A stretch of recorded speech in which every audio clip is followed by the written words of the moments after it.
Grande première en Mauritanie. J'organise la DRAR Désert Active, qui est une course extraordinaire, la course la plus longue du monde dans le plus beau désert du monde, dans le Sahara.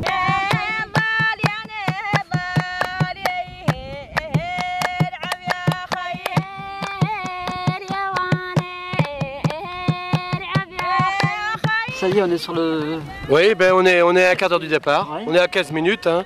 Bon, la pression monte, surtout qu'on fait un départ au cap.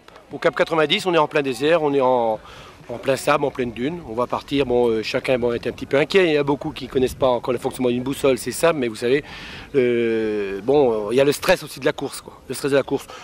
Il n'y a pas à se tromper de tout de même, parce qu'on a quand même les 4x4, on a 7 4x4 sur la course.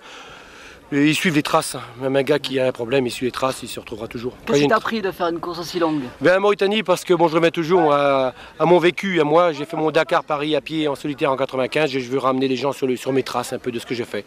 Puis leur montrer qu'ils sont tous capables de faire des grandes choses. Comme je le dis toujours, c'est une grande course, c'est quand même la course la plus longue du monde, j'insiste là-dessus. Ils n'ont pas trouvé mieux les coureurs encore aujourd'hui. Une recherche, un dépassement de soi? Il y a certainement un dépassement de soi, quoique j'estime que c'est toujours une limite finie parce qu'on n'a pas de risque vital, mais c'est quand même une belle découverte de soi-même. De toute façon, ce type de course, c'est, je dirais, au moins la moitié dans la tête et la moitié dans les jambes. Donc, il faudra gérer le deuxième jour, surtout. Le mental va compter énormément parce que comme c'est un non-stop où chacun doit gérer sa course, ils ne sont pas obligés bien sûr de dormir. Ils peuvent dormir, c'est une question de gestion. Il faut que les coureurs tiennent environ 80 bandes par jour quand même. La nuit, ils gèrent. Il y en a qui vont faire, bien sûr, sur les 61 coureurs, je suis sûr qu'il y en a qui vont faire un non-stop total. Donc, on est de tout cœur avec vous toute l'année, hein, pour vous aider moralement. Comme vous allez nous aider moralement pour la course. Vous allez aider nos coureurs, vous allez penser à eux, qui partent pour 323 km quand même en courant. Et les premiers coureurs vont arriver dans 2 jours à Attar.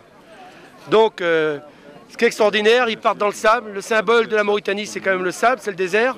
Donc ils partent dans le sable et après ils vont partir dans le caillou pour terminer dans la Mokjar. C'est magnifique pour arriver sur Attar pour la délivrance.